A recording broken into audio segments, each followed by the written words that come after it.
there, world. It's your boy, your buddy, your pal, your comrade. Tommy D, the nonprofit sector connector, coming at you from the top of my house, just below the roof, in the attic. And that's where I am. Well, I was going to say it's where I am every Friday morning, but that's where I invite a guest every Friday morning on Philanthropy and Focus. And that's what this program is called. But typically I'm here pretty much every day. I'm here all the time, and I'm here to do a couple of things. I'm here to meet with a leader of a nonprofit organization, help them tell their story, and amplify their message. Lots of music. I hear music, Louis. I hear music in the background. Are you rocking and rolling where you are? Yes, right now I'm the Patriots Stadium in Somerville, and we are at the Health and Wellness Expo for the Statewide Hispanic Chamber of Commerce. And I'm using Health and Wellness Expo? Yes. On location? Yes, we are in location. I'm using the journalist spot, right? But the background is outside. Yeah. I love it. I love that. I didn't know you were going to be on location. It's even more exciting now. Yes, no, we tried to, I came here to do the opening remarks for the event, and due to the weather, that was delayed, but I'm here. This is a commitment that I have.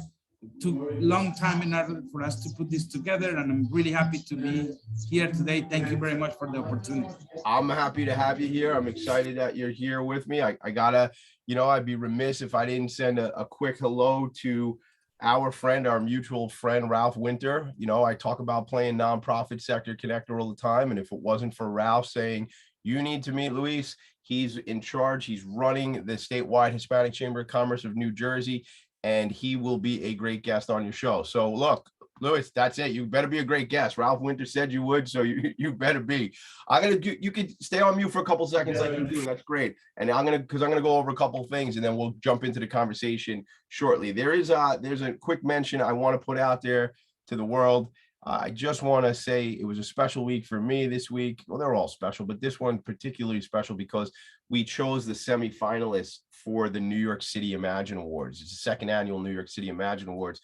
So shout out to Ken Serini, Kellyanne Serini, and the team over at Serini and Associates, and all the committee members. I'm actually going to run down for everybody real quick, so you can listen to this later on. But in the Rising Star category, Blankets of Hope, Girl Vow, Harlem Grown, Legal Information for Families Today, Little Sisters of the Assumption, Family Health Services in New York City again, NAMI, the National Association on Mental Illness, New York City Metro, and Young New Yorkers. That's a Rising Star category. Congrats to the semifinalists. In the Leadership Excellence category, it's the Association to Benefit Children. Avenues for Justice, my friend Angel Rodriguez, who's been on the show here before. Another friend of mine, Joe Turner from Exponents, who's been on the show. Sean Ullman from Iraq and Afghanistan Veterans of America Association. Suit Up, Lauren Riley, and also the Campaign Against Hunger, Dr. Melanie Samuels, who's the CEO and founder, and the Children's Village, Jeremy C. Cohambin. And also, I didn't mention, it's Gretchen Buckenholtz over at ABC, Association to Benefit Children. Maybe later on in the show, I'll go into some of the other categories, but that's Leadership Excellence, and that's the Rising Star category. Congrats to all the semifinalists. Perhaps I will come back and hit upon the other three categories. I do want to set this conversation up. It's a bit of a not detraction, but it's a little bit of a different direction than some of the episodes of the show have been recently. I talk about strategic alliances. I talk about playing nonprofit sector connector. I talk about the importance of the for-profit and the not-for-profit sectors coming together. And I certainly think when we talk Chamber of Commerce, and when Luis and I spoke earlier this week, not only is the Hispanic Chamber of Commerce an incredible resource, a force to be reckoned with, but it's also an organization that, if I'm not mistaken, and Luis will tell me, but the largest membership Chamber of Commerce in New Jersey, in the state of New Jersey, in the Garden State. So exciting to have Luis here. There's really four tenets I know we're going to talk about today, but I want to give you some background. Luis Delahoz is the first vice president, regional director, community lending of New Jersey at Valley Bank, and is responsible for helping local and small and mid-sized businesses with their financial needs. He also works with businesses to develop strategies for growth, with a particular emphasis in supporting organizations with Latino and minority leadership. So when we spoke the other day, Luis was telling me about this, the way the chamber made this word that has become so ubiquitous, this word pivot. But a number of years ago, the chamber saw the future and said, we need to pivot. We need to do this in a different way. We need to approach this differently. And with a background in banking and a background in leadership, Luis Delahoz is the president of the board. Luis, come off mute now. I know you're in a loud spot. Yes. Welcome again to the show. I'm glad you're here. I'm looking at my notes from our call the other day. Yes. Correct me if anything is wrong here.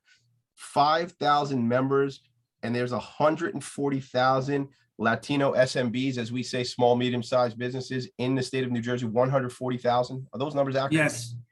But did you know that 92% of the businesses in the US are micro businesses? They have less than, yes, they have less than 5 employees, including the business owners. Mm-hmm. And what we believe is that entrepreneurship is the best way for immigrants and minorities to overcome poverty. That's the reality. We have been focused on assist people to start and grow their businesses because we believe that that's the best way. For example, Latinos, we can have 5 more chances to save money if we start a business versus if we try to find a job. And the other thing is that we start businesses in a faster pace than other ethnic groups, especially after any crisis or after any natural disaster. So tell me about the 5 more chances to save money by having a business. Do you want to talk a little bit about that? Yes, the reality is that, I mean, for example, when I came to the United States, I was able to speak a little bit of English, but I was not fluent enough to have a good job, right? Took me a little of time for me to be able to become fluent enough and to be able to develop my network in order for me to get a very good job like the one that I have. Right. But not everybody has that opportunity. And especially if we have an entry-level job, you are the first one out of the job when something happened. Yeah. Right? Yeah. That's the reality. Now, when the financial crisis happened and after Sandy and after all the jobs that immigrants used to have are gone. Construction, labor jobs are off. That's the reason because when we have the opportunity to open a business, usually we start with a cash-based business, a micro business. Beauty salon, barbershop, restaurants. Those are the most common ones. But the reality is that allows us to generate more income and to create more wealth and save money. I love that. So did you start off when you first came here? Did you have an entrepreneurial bug up that you was in your mind and was pushing you and had driven you to go do try something out on your own before you went and work for someone else? Yes. Actually, I grew up in Colombia in a city that was hard hit for a volcano eruption back in 1995. Okay. And at that time, the leadership at the town, they realized that they was training a lot of good employees, but they was not training like entrepreneurs. And they realized that a lot of people, they was going to college, and after that, they go to another place and they find a job. And I studied to open my own business, and I was able to do that during my high school and during my college degree. In Colombia? You were still in Colombia. Yeah, okay. When I came here in 2004, and in 2005, I was able to purchase existing business, and I started working at my own business. That's how that worked. Yeah. So what was the thing for you that made you know about entrepreneurship? Was that something that you knew from growing up? Did you see that? Were there people in your family that owned businesses? My father got an opportunity to go to pursue a master's degree in Puerto Rico, and he said, if I'm going to college, I may not be able to provide to the. And my mom said, don't worry, we will take care of each other. And she did it, and she started her own business. or the business on her own, and that was all. What kind of business was that? She was, she knows how to like to do a lot of handcrafts, especially, Okay, sure. and she was the one who produced that. I was the one who sell those Oh, no products that she kidding. manufactured. Yes. Oh, so that was like a family business. Yeah. Yes. It So, was. so is that the first time you sort of got into sales yourself? I mean, obviously in banking, there's a lot of sales. I know I assume you're credit trained and everything from a banking perspective, but there's relationships and networking in sales. Is that something that came natural to you personally or what? Listen, the one thing that I realized when I came here is that the best asset for any individual here is the personal credit history. Yeah. That was like a concept that hit me. Did you know that you can save up to $250,000 just having a decent credit score through your working life, from the minute that you start working to the minute that you retire? Just in the term of not getting, or rather getting better rates, getting, better interest rates on lending and things like that. Is that what you're referring to? Yes. And it's very interesting because that's the most important asset that we can have as a citizens and as a business owners. Your personal credit history will be checked at the beginning or at the end of any financial transaction on your working life, right? Now, for example, you make double the income that I make, you have good credit and I don't. If we go together to purchase a car, you will pay $150 less every month just having a decent credit score. That car need to get insured, right? You will pay $80. Just think about it. You are making double my income and you are saving money every time. So you're saying even at the car payment, the person with better credit is going to save money. When they go for insurance, there's going to be a discrepancy or a difference there. And I have one easy example. If everybody needs a cell phone, right? If you don't have credit, you need to pay a deposit in order for you to get it. Okay. Right? Now, if I do have credit, they will finance the cell phone. But a cell phone is no longer a luxury; it's a need, because for business, for job, for everything, you need to have a cell phone. Right. And that's the important. That was the first subject that I learned when I came here, and I realized that not many people know about that subject in our community. Right. When you say community, you're referring to the Hispanic community mainly when you say that? No, I believe in minorities in general, because we focus on all minorities, veterans. This is very interesting. When I came here, I thought that Hispanics, we used to be the last group on the line. And when I was making the line, I realized that other groups was not even making the line. I was the one calling them like, hey, veterans, come. This is the line, join us. Really? Yes, because if you don't have enough people on your community, or if your community doesn't have the ability to connect, I believe that you are missing a big portion of the opportunities that this great country offers to everybody. Thank you for saying that. And I mean, we hear this a lot. We're going to go to break in a second here, but we hear this a lot about, boards of directors in major companies.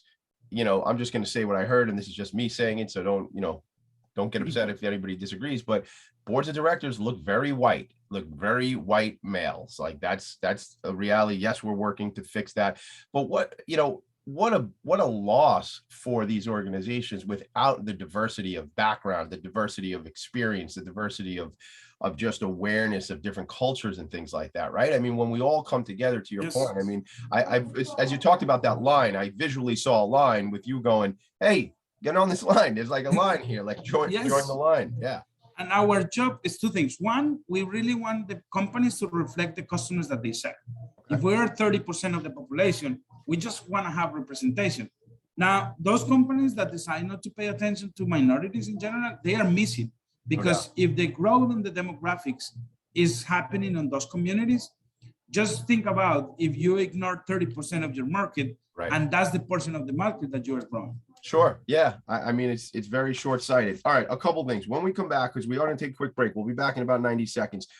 I know you're live on location, so I do want to talk about the Health and Wellness Expo that you're at now, but I want to talk about what we discussed earlier this week when we had our quick conversation, sort of what the chamber realized 10, 12, 13 years ago, whatever it was, when you had this epiphany as an organization. You said, this isn't going to work to do it this way. We got to go in a different direction.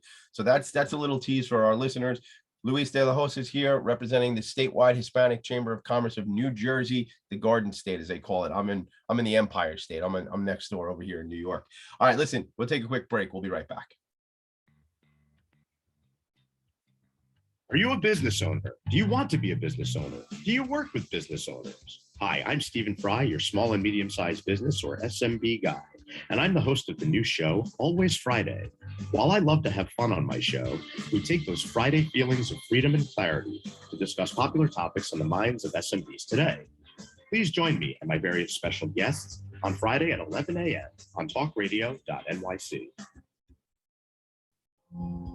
Are you a conscious co-creator? Are you on a quest to raise your vibration and your consciousness? I'm Sam Leibowitz, your conscious consultant. And on my show, The Conscious Consultant Hour, Awakening Humanity, we will touch upon all these topics and more. Listen live at our new time on Thursdays at 12 noon Eastern Time. That's The Conscious Consultant Hour, Awakening Humanity, Thursdays, 12 noon on talkradio.nyc.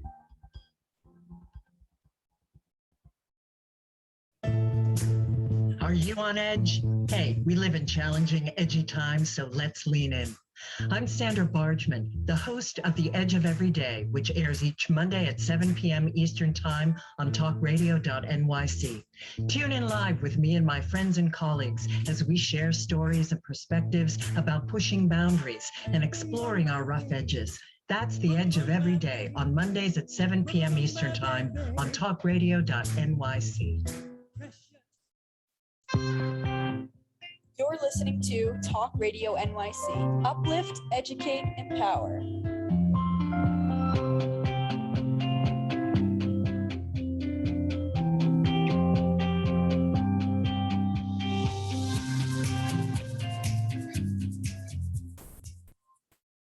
Nonprofits need connections to move in good directions. So cut through all the static. Join Tommy in his attic. And we are back. All right, real quick before we get back in the conversation with Luis, I did promise I want to go through this quickly. The social impact semifinalists in the New York City Imagine Awards, Our Children, good friends and clients of mine, New York Common Pantry, Project Renewal, RAIN Total Care Incorporated, START Treatment and Recovery Centers, and the Ali Forney Center, as well as Women in Need. And then the Arts and Culture Awards, the semifinalists for this year's New York City Imagine Awards, Art and Resistance Through Education, Education Through Music, Lower East Side Tenement Museum, Marlene Meyerson, JCC Manhattan, and the Museum of Mathematics, MoMath, as well as the New York Hall of Science and the Omnium Circus, which that's cool. There's a circus as one of the finalists, which is a nonprofit. When we come back from another break, I'll give you the innovation semifinalists. Luis, let's get back into this, because I really, when you told me this story the other day, and I know some chambers, and I know not all chambers are the same, that's for sure. I have some friends at the Queens Chamber of Commerce I mentioned to you the other day. Actually, the only other chamber that we've ever featured here on the program. My buddy Tom Gresh, the CEO at the Chamber of Commerce out in Queens, Queens being one of the 5 boroughs in New York City, for you all who might not know that. Luis, tell me about this transition. Tell me, like, what was, it happened right around the Great Recession, right? 08, 09, Yes. 10, like that. So let's talk about that. Listen, that was a funny journey, because I went to the statewide Hispanic Chamber of Commerce when I came here to New Jersey, and they never pay attention to me. But I start hosting the Hispanic Business Expo, and this year will be our 12th anniversary in July 19. And that became the largest Hispanic Business Expo in the Northeast. When is that? Congratulations on that. What time of year does that take place? July 19 at the Pine Minor in Edison, New Jersey. It started at 2 p.m. And the keynote speaker will be at 4, and we will stay until 8 p.m. But is there a website for that we can send people to? Yes, I will post it on the chat for you. And, yeah, post it in the chat, and then I'll share it on Facebook, and we'll get it out there. Yes. Speaking of Facebook, got to shout out a couple of our friends on Facebook, Mick Collins and Steve Fry checking in. I want you to go on Steve Fry's show, not today because you're busy and he's already got a guest coming on, but he's the SMB guy, Luis, and he comes on right after my show. and he does all things Yes. small, medium-sized business. He's a Jersey guy. I think he's in I don't know what city. I do know what city. Steve, text me. I'll tell you. I'll shout out your city. But I will. Okay. I thank you, Louis. I'll put that on Facebook right now. That was perfect. We're moving fast. So you said it's the 12th Yes. anniversary of the expo. Yes. Let me tell you what happened. When I started working at my own business in 2005, I mean, that was like the Alice on the Wonderland. You know, you used to go to a bank. You used to, between 2002 and 2008, used to go to a bank, ask for an amount of money, and they will give it to you without not many questions, right? Alice in Wonderland. I like that. Yes. That's great. Yeah. And that happened to me. I went to a branch. I asked for 40,000. They offered me 37,500 in like 5 minutes, right? And I was brand new in this country. What year? Are you talking like with that? Because 05 you bought your business, right? So is that? Yes, early 2005. Okay. I came here in April 2004, and I opened my business in 2005. Got it. Right? Now, in 2008, when everybody was talking about the crisis, I say, even with the crisis, the US is better than Colombia. Like, even with the crisis, it's easier for us to open and grow a business. But always the problem was access to capital. And I started working as a volunteer and non-for-profit that provide microloans between 500 and I would say 5,000, and we ended doing up to 50,000, right? $500, like lending $500. Wow. Yes, that was, remember the Nobel Prize that developed that micro lending offer in India, where people buy like $200 cell phone and start selling calls. But in the US, 200 was not enough, and we did it. Now, the most popular service that we offer was a $2,000 loan called Credit Builder Loan. That was just to help people to build or rebuild their credit after the financial crisis. Now, I thought initially that everybody will qualify for a $2,000 loan. Sure. But we realized that some people didn't qualify even for that credit builder loan. That's when a local chamber, the Middlesex Regional Chamber of Commerce here in Middlesex, approached me and said, Luis, we don't have any Hispanic members, and we have 2 cities, New Brunswick and Portland, but they have large Hispanic population. So Middlesex Chamber comes to you, right? That you're running this expo, and you're doing these micro loans. I mean, credit builder loans, right? They saw what I did for the non-for-profit CDFI, and they say, Luis, can you help us to reach out to the Hispanic market? And I said, this is the idea. Let's do a Hispanic Business Expo where it will be free for attendees, and 30% of the exhibitors will exhibit for free. Let me just stop you 1 second, because I want to give people context. A CDFI is a community development financial institution. So it's not a bank, Louis, right? No, it's a non-for-profit that is designed to fulfill the gap between the customer and the bank. Like, they focus on the customers that we cannot serve at any financial institution. Due to the credit, due to the lack of financial information, due to the collateral, due to the many things. But now what I realized, I say, okay, the best way to finance your business is through your customers, right? You're supposed to come to the financial institution if you are growing, if you are buying a building, if you are buying equipment, if you need inventory, if you want to open 10 new like branches or restaurants, whatever, right?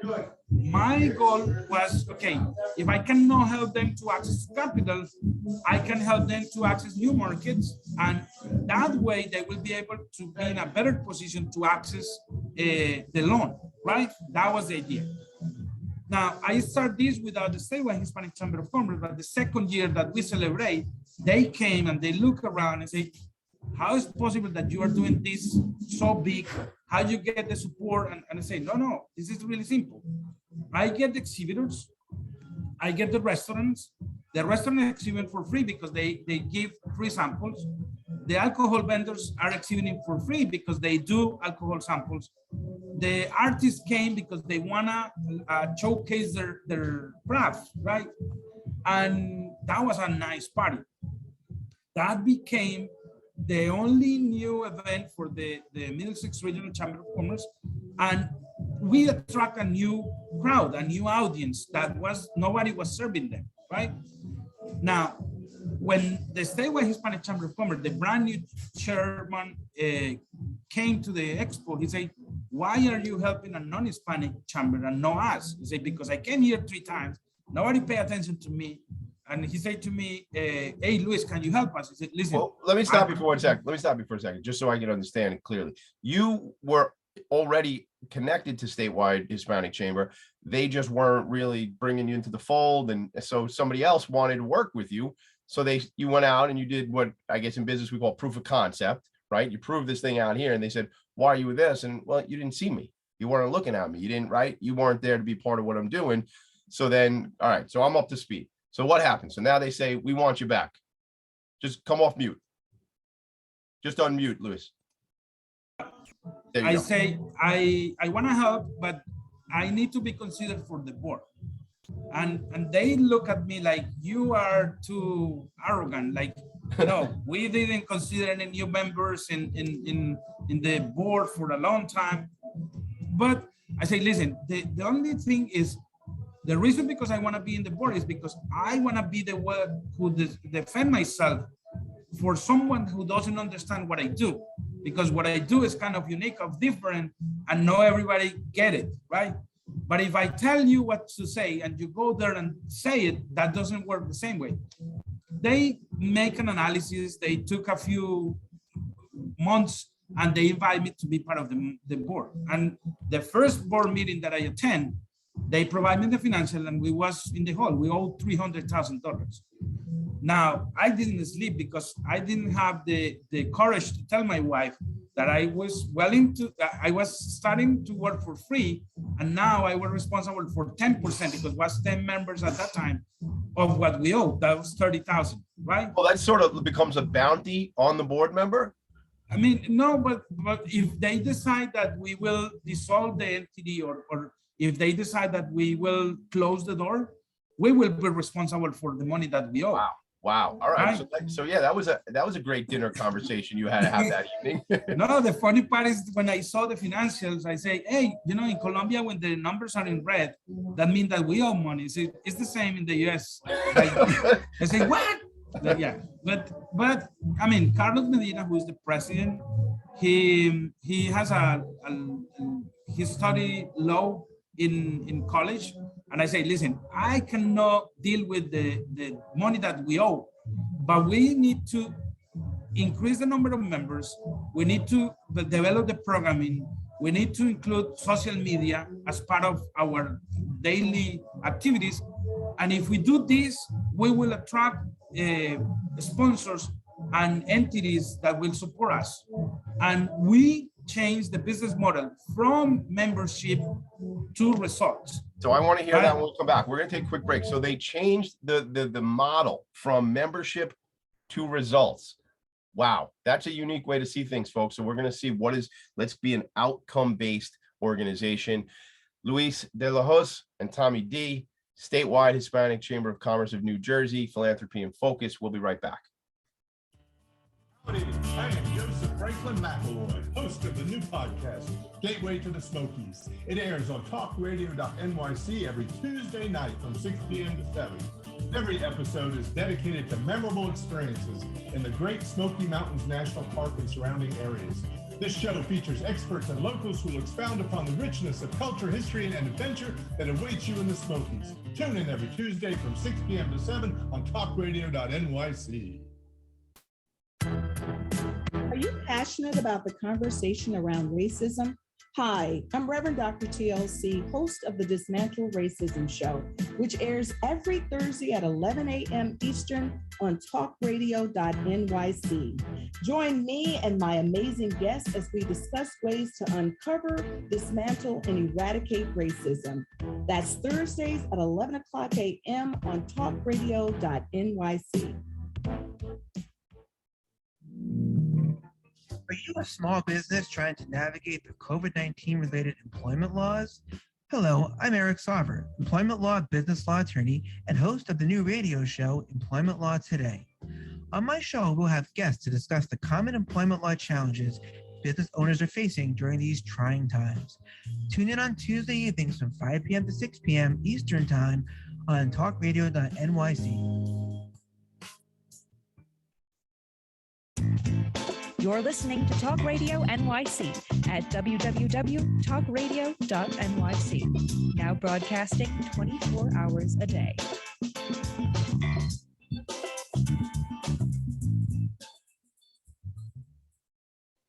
Nonprofits need connections to move in good directions. So cut through all the static. Join Tommy in his attic. Join me in the attic. Cut through the static. All right, let's do this. Lewis, you're on the board now, and they say, or you would decide as a group, we need to increase members, or your answer was, we need to increase members and we need to increase social media. But you know what? The way we should go about increasing membership is not focus on going out and selling new memberships, but we should go out and focus on results. So it almost sounds like if you build it, they will come. It sounds like that model where, right? Is that like, tell me about that. I mean, listen, the chamber is like the gym. If you pay the membership and you never go, right? You will look at the mirror in December and say, hey, I didn't lose any weight. So of course, you never come on. Every time that you come here, you don't exercise, you watch TV and you drink something or you have breakfast. I mean, that's no way that the gym works, right? The chamber is the same. If you don't attend the events and if you don't network and if you don't spend the time and the effort, you won't see results, right? The main difference between the chambers in the US and the chambers in Latin America is that they have a fiduciary responsibility because we register the businesses through the chamber, not through the state, right? And just imagine if that happened, instead of multiple chambers, you will have one chamber for the entire state. And that chamber will become very powerful because imagine all the money that you will be able to collect every time that someone needs to get a certificate or you want to see who is running the chamber or any business. That was the first thing. Now, if I call any sponsor and I say that we have 300 members, they probably won't answer the call, right? But the problem was trying to ask members, especially small businesses and really small micro businesses, for a $300 membership, right? And they was asking us, okay, if I pay what I will get, say, right. I mean, it's not if you pay, you need to pay and you need to come in order for you to see the results, right? It's like, I'm telling you, join the gym, but I will do the workout for you. As soon as you look at me and say, no, Luis, you are too big. You don't look like you go to the gym very often, right? Now, the other thing is that we didn't have the economic budget to do a lot of advertising.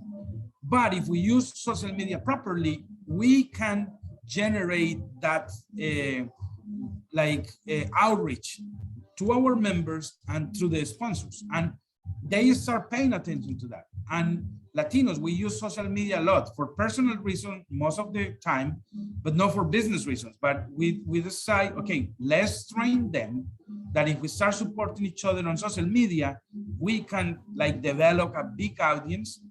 And the other thing is, after we attract them, let's provide them results. And we did a couple of things. We start allowing members to come for our events for free, to exhibit for free, just to train them how to exhibit. If you come to the Health and Wellness Expo and you are not prepared, you won't see results. But if you come prepared, and if I provide you a checklist, 10 points, you need to bring your own tablecloth, your sign, a fishbowl. You need to have something that to attract people to come to you need to develop a database. You need to follow up with that database after the event.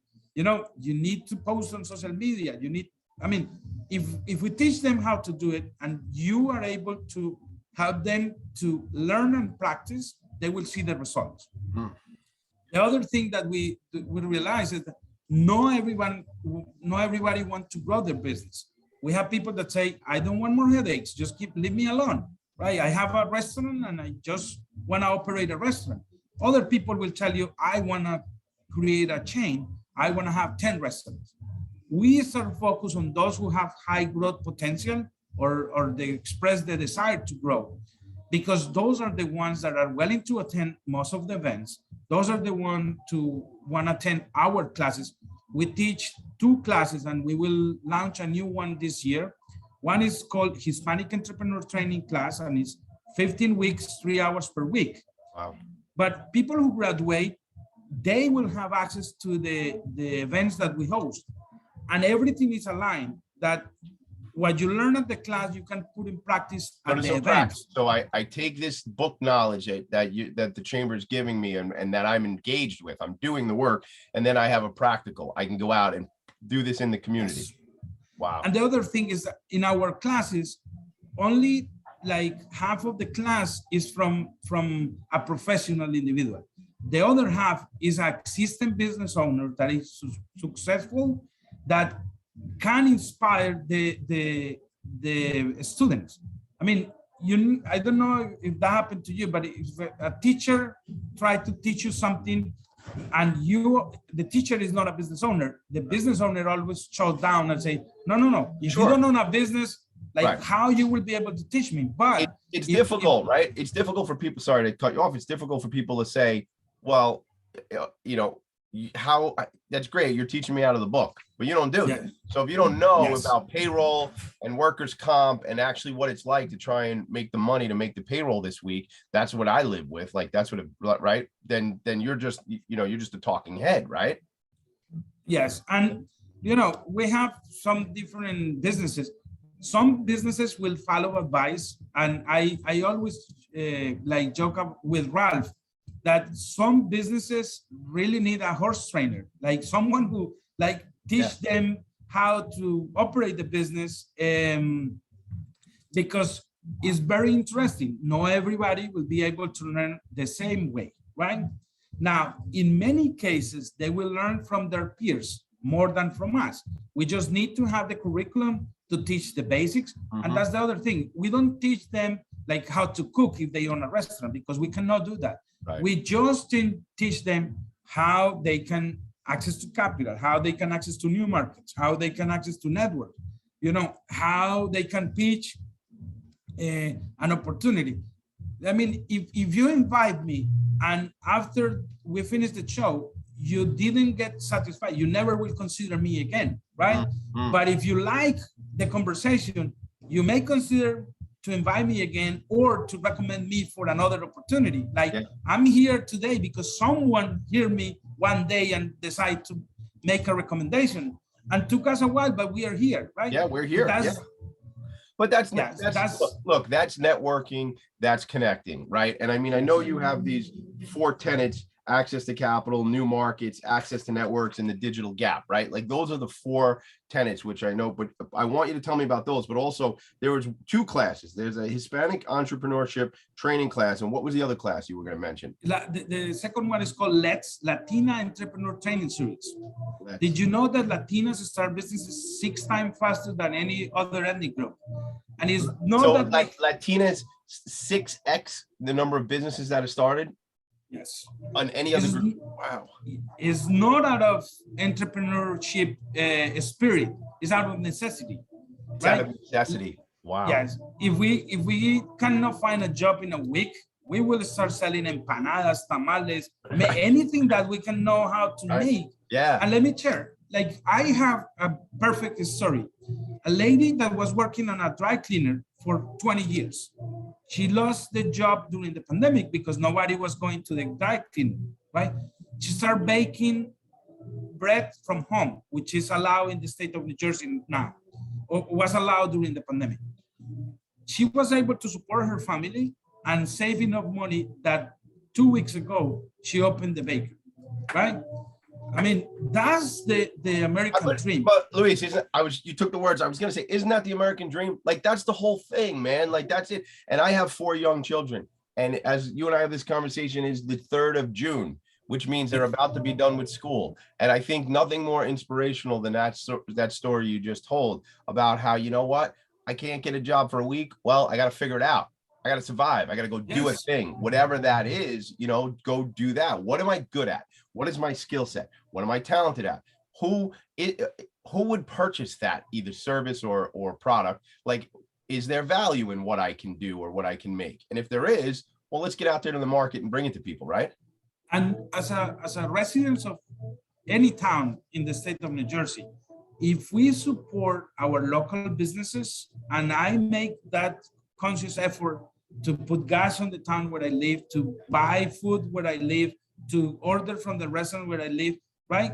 Because small businesses, we have over 1 million small businesses in the state of New Jersey. Wow. But those that are in Main Street, if they are doing well, the town will do well, security will be well, like it's a lot of things that will happen. And remember, many of the individuals, like have a teenager daughter, the first job is usually on Main Street businesses, right? That are close to home, where they can walk or ride a bike or you know. Yeah. And that's the importance of doing that. Now, they generate jobs, they pay a lot of taxes.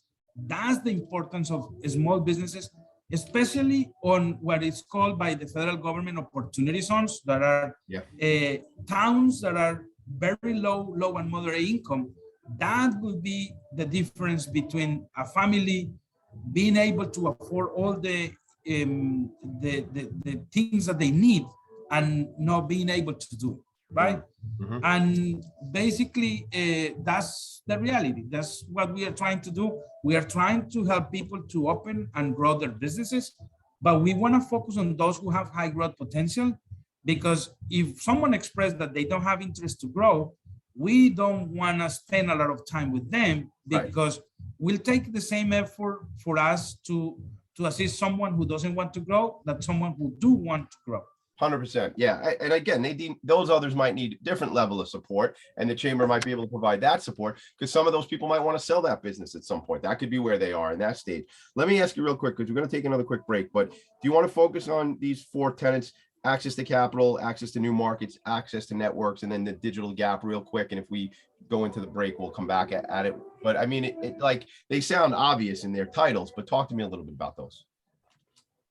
I mean, those are the subjects that the small businesses pay attention to. Like, we identify other needs, but it's hard for me to bring 5 people to attend a workshop about QuickBooks. Right. Accounting is important, right? But they don't see that as relevant for their business. But if I talk to them about those 4 subjects, they will show up in hundreds, right? That's why we summarize their needs, because after they come, and we start helping them in the process to access to capital, we can identify other needs, and we can refer them to like the difference. We see a lot of businesses that if they don't use a proper CPA or a proper bookkeeper, that's what is holding them down or back, right? Yeah, which shout out to our friend Ralph Winter, because we're not here if Ralph doesn't make that connection. So Ralph, little free plug for you. Ralph Winter, CPA out in New Jersey, making this connection. So really special. So it is important. Look, I don't do my own books. I don't do my own payroll. I don't want to. It's not my skill set, right? Like, yes. And that's what you have to have people on your team, whether they be internal, if your company is large enough, or if you're in one of these micro businesses. I said, what did you tell me? 92% of businesses are in that micro space, like 5 or fewer employees, 92%. And all the businesses that we admire, that we recognize, that are like they are now on the New York Stock Exchange. At one point, they start on a garage. They start as a micro. I mean, it's nothing wrong to start a small business and grow, right? You see that Amazon, like Jeff Bezos, you know the picture, where the picture with a spray painted sign, right, in his office. Yes. Yeah. That's possible, and you just need to have the right network and the right set of individuals to allow you to get there. 100%. And you need the support from an organization like yours. We're going to take a quick break. Luis, when we come back, we do like the lightning round at the end. I want you to tell me what's upcoming for the chamber. Who can you, maybe through my network or others who are listening, connect you with, and certain events and things that the chamber might need, relationships or otherwise. We'll be right back. This is Philanthropy in Focus. Hey everybody, it's Tommy D, the nonprofit sector connector, coming at you from my attic. Each week here on talkradio.nyc, I host a program, Philanthropy and Focus. Nonprofits impact us each and every day, and it's my focus to help them amplify their message and tell their story. Listen each week at 10 a.m. Eastern Standard Time until 11 a.m. Eastern Standard Time, right here on talkradio.nyc. In a post-COVID world, you may have many unanswered questions regarding your health. Are you looking to live a healthier lifestyle? Do you have a desire to learn more about mental health and enhance your quality of life? Or do you just want to participate in self-understanding and awareness? I'm Frank R. Harrison, host of Frank About Health, and each Thursday, I will tackle these questions and work to enlighten you. Tune in every Thursday at 5 p.m. on talkradio.nyc, and I will be Frank About Health to advocate for all of us.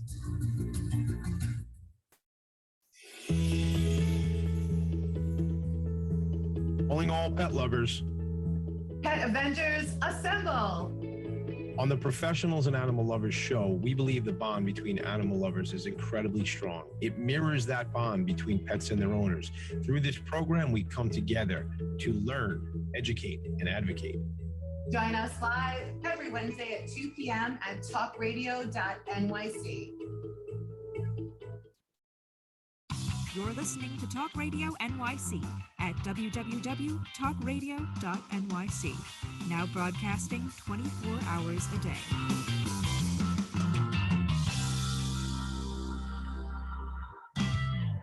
Nonprofits need connections to move in good directions. So cut through all the static. Join Tommy in his attic. And we're back. This is Philanthropy and Focus. I am Tommy D, the nonprofit sector connector. My guest is Luis Delahoz. He is the VP of Community Business Development and Lending and Banking at Valley Bank.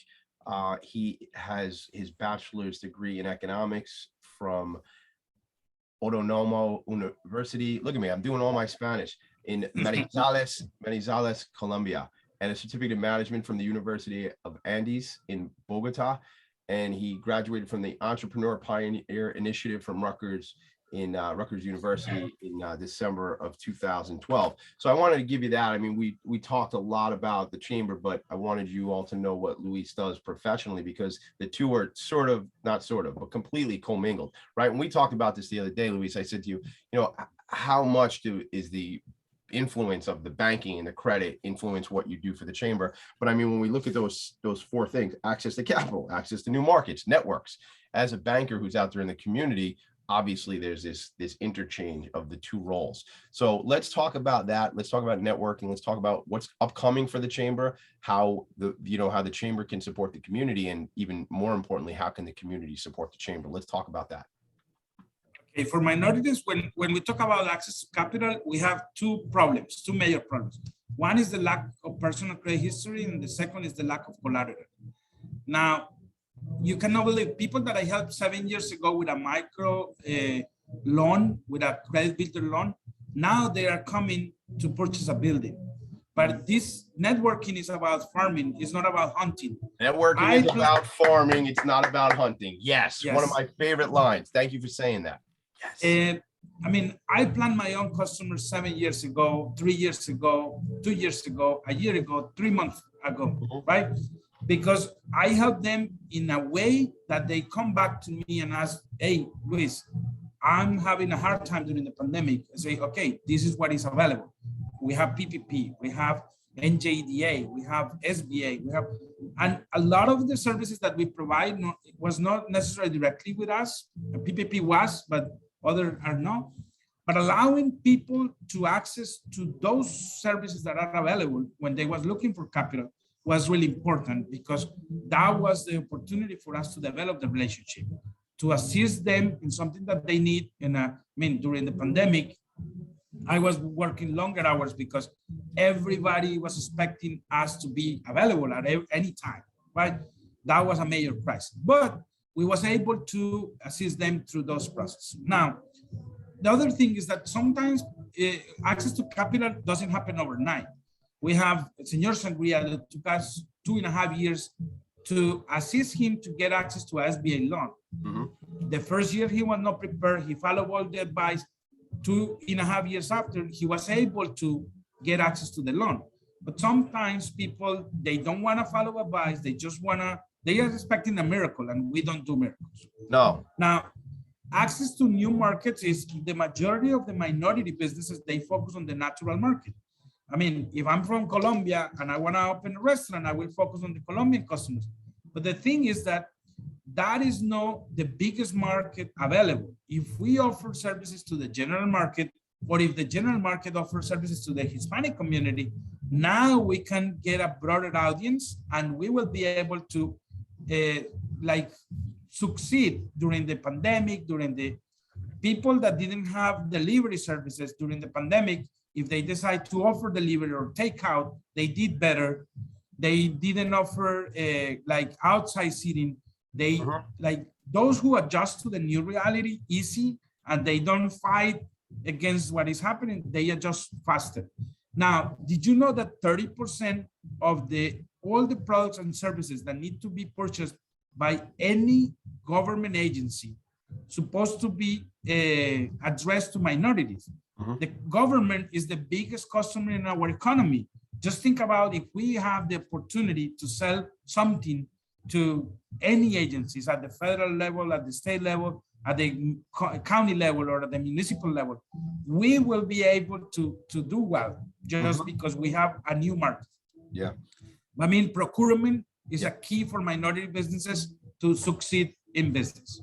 So now, so that could be, maybe your business is not in a procurement market, but maybe, if you are a distributor or a manufacturer, you can now become, you can meet with Luis and a team at the chamber, and they might say, look, there's this opportunity, this contract that you can get, or you can apply for RFP for the state of New Jersey. It's not exactly what you do, but you can do that now because you have right? You will be surprised because, for example, the State University, Rutgers in New Jersey, they purchase pizza like you cannot believe, right?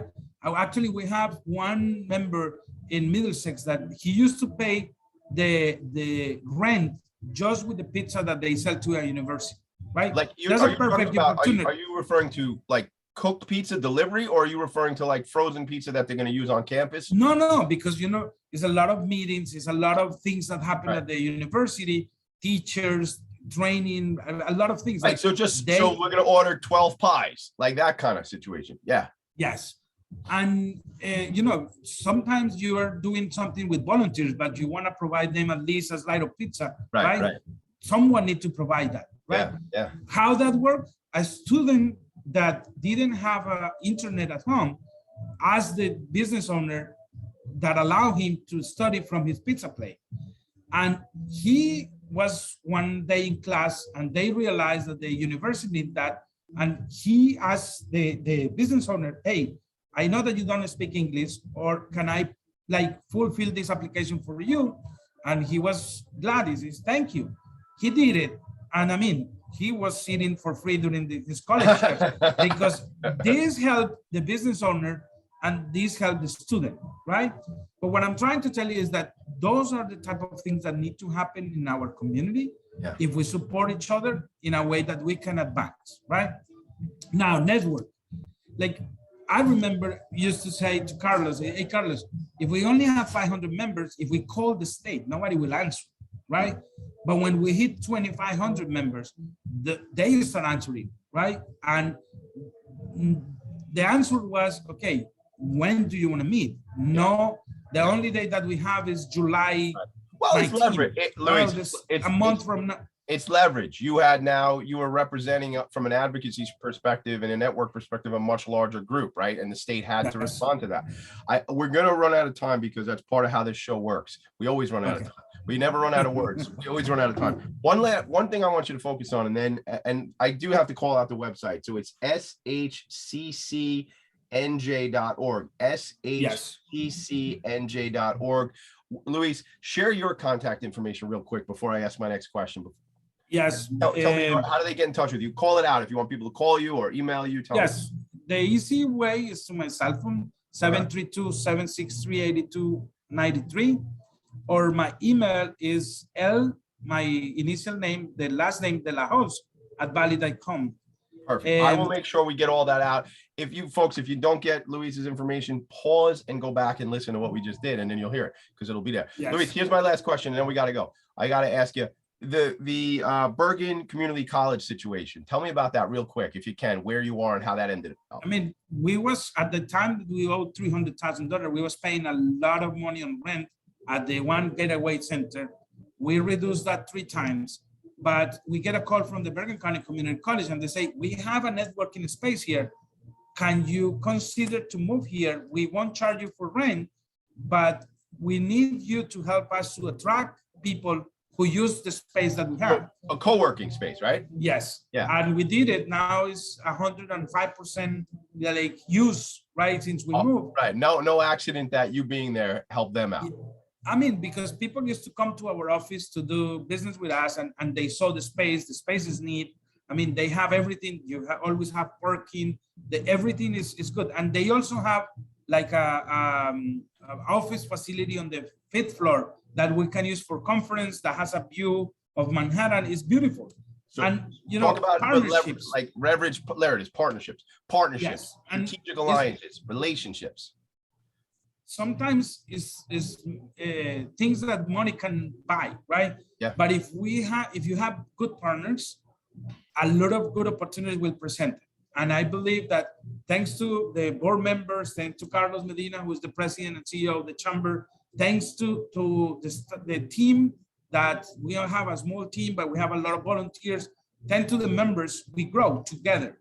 Every time, I mean, and the work that we do is for free. I don't get a salary from the chamber. Right. Carlos just started getting a stipend like recently. But the idea was that we was able to grow together and provide results to our members and to provide results to our supporters. The reason because we are here today is because Horizon Blue Cross and Blue Shield support us. He became our corporate partner and the title sponsor of this event, just because they see the results and they track that they are growing on the Hispanic market. That's the reason, because they I love it. It's partnerships. You've proven out that this is not that having a membership model was an old school model, and having a results-based outcome model is the new school. I love this. Luis, I want to have you back on the show. I want you to go on my buddy Steve Fry's show, and I got to get out of the way. You and I got to move out of the way because his show starts in 2 minutes and I'm probably over time. So look, thank you. Thanks for your friendship. Thank you, Ralph Winter, for making the connection. Enjoy the rest of the Health and Wellness Expo. If you go to the website, everybody, SHCCNJ.org. There's an event section there. You'll find out about all the great things. And July 19th is the, just tell me the expo again, right? The Hispanic Business Expo. And I shared that on Facebook for everybody. And you can get me, TommyD.NYC, on Facebook or Instagram or anywhere in the world, Tommy D. And I will help you with this information if you missed it. Have a great day, everybody. Stay tuned for Steve Fry. Luis, thanks so much. Bye. Thank you very much. Bye-bye.